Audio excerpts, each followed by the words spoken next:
This is your policy, which you will not defend because, frankly, it's indefensible.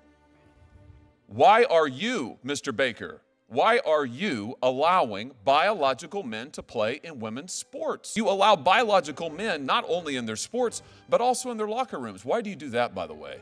Why do your guidelines allow biological men into women's locker rooms without the women's consent?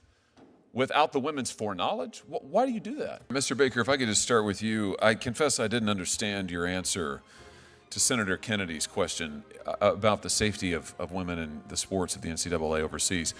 Did you say the federal law requires the NCAA to permit biological men to play in women's sports? No, I said there have been 5 cases in federal court in the past 18 months. And okay, because I thought you told him that federal judges sided with participation. The reason the NCAA couldn't take a position on this, in fact, you have taken a position on it, you're affirmatively permitting biological men in women's sports. But you said to him it's because of federal law. There's no federal law that requires it, right? The relevant federal law is Title IX, is it not?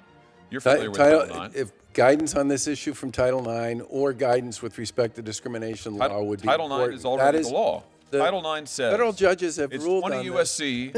Section 1681A. By the way, let's just dispense with that canard. No federal court has ordered the NCAA to include biological men in women's sports, right? Actually, there's not a single case that has ordered the NCAA to do so, correct? That's pretty much what they decided in the San No, don't Jose say pretty case. much. We're talking about the law here. Yes, I know. And you actively dissembled to Senator Kennedy just a second ago. It's not true that the NCAA has been ordered by any court, number one. It's not true that federal law requires you to include biological males. In fact, Title IX explicitly says, no person in the United States shall on the basis of sex be denied the benefits of any educational program or activity receiving federal financial assistance. You are in court at this moment arguing that Title IX doesn't apply to the NCAA, which is astounding to me given the amount of money, federal money, the NCAA gets. But let me just ask you this.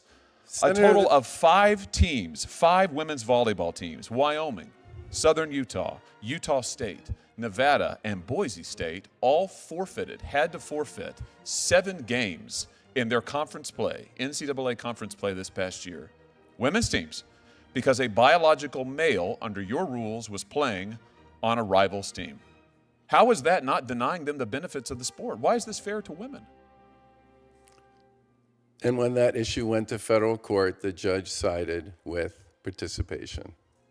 No, the NCAA did not go to court. No, that is not true. The federal judge made the decision with respect to the issue you just raised. Your rules have not been tried in federal court, and your rules explicitly permit biological males in women's sports. And I am asking you, why is that fair to the women? All of these women on these teams had to forfeit games and therefore a chance to compete in the championship because of your rules. And I want to know, why is that protective of women? That's my question.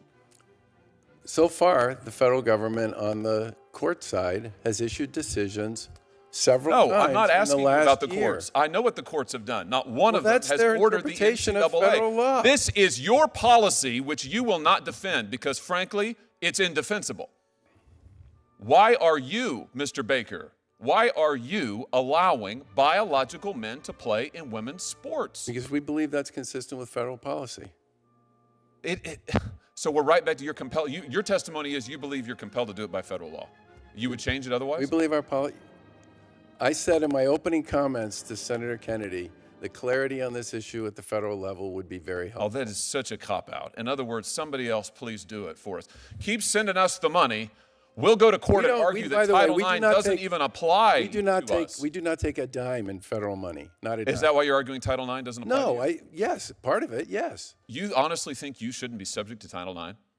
We don't believe we currently are in federal court. Amazing. Federal court has affirmed absolutely that on a number amazing. Of you have a pending lawsuit right now from female athletes who are suing you because you allow biological men not only in their sports but also in their locker rooms. Why do you do that, by the way? Why do your guidelines allow biological men into women's locker rooms without the women's consent?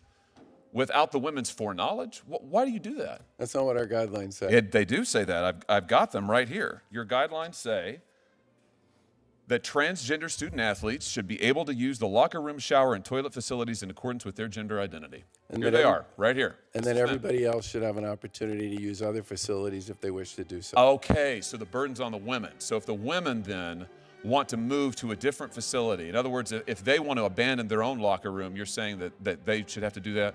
So in other words, it's their problem? No, we put a significant amount of emphasis on what the locals' plans are, and we make sure that everybody. What does that mean, the locals' plans? Whoever it is that's hosting the event. You have guidelines that instruct them what the best practices are, and your guidelines say that biological men can go in and use the women's locker rooms if they want to. What the women want has nothing to do with it. They're not mentioned in here at all, correct?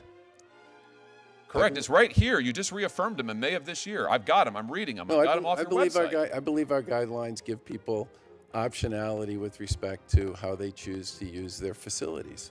And many, what does that even mean? Optionality. What it says is transgender student athletes will be able to use the locker room, shower, and toilet in accordance with their gender identity. That means men will be able to use the women's locker rooms. And as Riley Gaines and others have testified before this committee, that means if a man, a biological man, wants to use their locker room, they just have to accept it.